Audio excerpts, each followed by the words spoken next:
What's up, everybody? Welcome back to another review. Lots of reviews the past couple days. Make sure you guys are caught up. We are actually able to get our hands on one of the for sale products of the Republic Fighter Tank. This was actually found at a store in Mexico. Thankfully, I was able to get my hands on it, so we are here taking a look at the set for today. Now, I'm definitely not the first to review it, but I still think it's pretty good to get this review out early. And this is also kind of unique because I don't think I've had a early review set like this since the Bad Batch shuttle or even the 501st Battle Pack when that first came out. So I'm pretty excited. Of course, if you guys are excited to drop a like down below, make sure you subscribe for more stuff coming up very soon. There's a lot of Lego news coming up, but today let's talk about the 75342 Republic Fighter Tank, recommended for ages 7 and up. It comes with 262 pieces, 4 minifigures, 2 battle droids. Of course, this set makes history. It's the first set to include the 187th Clone Legion. Now, this is currently available for pre-order on Lego Shop at Home for $39.99 with the April 26th release date. Let's talk about this box art. It's beautiful. I'm not gonna lie. The set itself is a little bit questionable,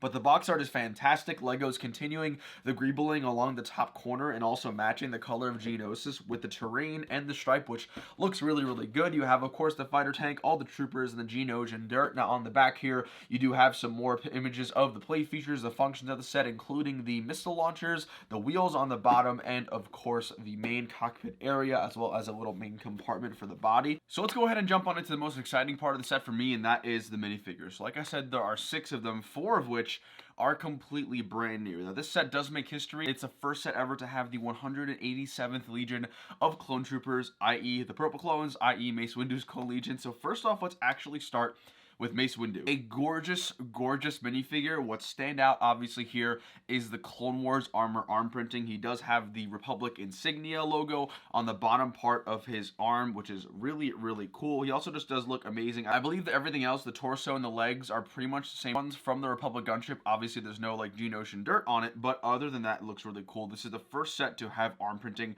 for Mace Windu, and also one of the only times I think we've ever gotten Clone Wars arm printing from the armor and stuff, which is a huge bonus. Next here we have the Airborne 187th Trooper. Now, to be very honest, the Airborne Trooper, just as a style, is not my personal favorite, but the details are pretty cool. You have the purple accents, obviously, right underneath the chin strap, on the upper chest plate, and then also right at the knee joints. Then you have other details like the utility belt, tan undergarments, and stuff like that going across the body. In terms of back printing, nothing crazy there. I think it would have been nice to maybe get a little bit of a better print on the helmet. Having purple stripes going around the forehead, I believe, is just a little bit more accurate. Not something I'm gonna really nitpick about, but just other ways they can improve it, but otherwise it looks pretty good. And then my personal favorite here are the regular standard phase 2 clone troopers for the 187th Legion. The printing on these guys is beautiful, and I gotta be honest, I think I might like this print wise a little bit better than the 501st regular Legion clone troopers. I still do like and prefer the 501st, but this guy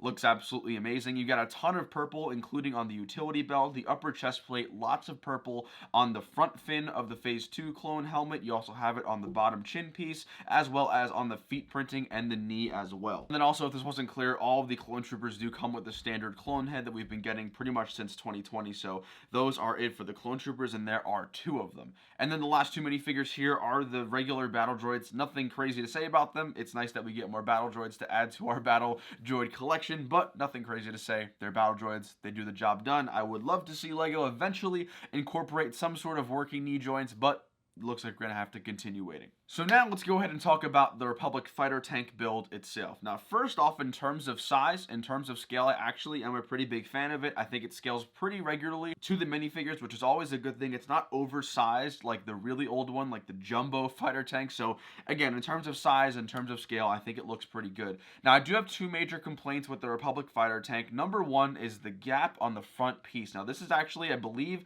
a reused X-Wing cockpit shield that is stickered, no printed pieces. They're all stickered. Now you can see here, no matter how I close it, there is always just a little bit of a gap between the end of the cockpit piece and then these 1x2 modified plates. This drives me nuts. I'm not sure why there wasn't anything that could be done to maybe just nullify this gap, but the gaps in Lego sets just sort of drive me crazy. And then the only other complaint I have about the Republic fighter tank is just the sides. If you guys will see here, there's basically these larger slope pieces, and there's no sort of gradual change between the lower wing pieces and then the main body area. It's sort of just this straight up abrupt change. I think to easily fix this, you could have added some maybe slopes where this red tile would be, just to add some more texture again to the side of the Republic fighter tank, but everything else is pretty solid. As much as I am not a fan of stickers, obviously I think the stickers look really well, again, especially if you're able to put them on accurately. So you have different hints of lime green, dark bluish gray, white details for the Republic fighter tank. You also have some newer stickers for the Republic logo, which looks really, really good. In terms of play features, you do have two primary areas. The first one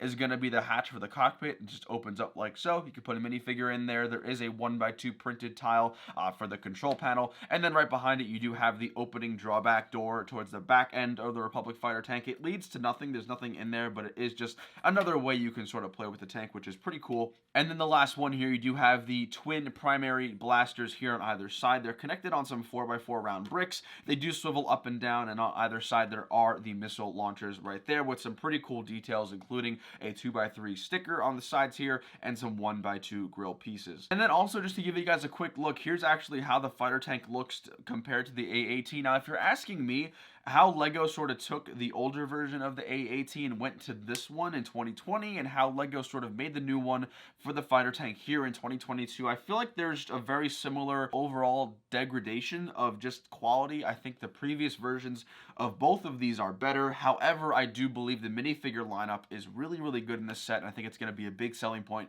for a lot of you. So guys, thank you so much for watching my review of the Republic fighter tank. I hope you all enjoyed. Again, this set will be launching soon for $39.99 here in the US. Let me know what you guys think down below. I was pretty harsh on this set. In fact, I think before I got the set in hand, I was probably ranking it at about a 5. I think for now it's maybe like a 6.5. Again, it's just the gaps in the fighter tank and just the overall aspect of it. I'm just not a big fan, but the minifigures are cool. I'm definitely going to add up a little bit of 187th Clone Legion to my personal collection. Let me know what you guys are going to do down below in the comments. Drop a like if you enjoyed, subscribe for more content coming soon, and we'll see you later. Take it easy.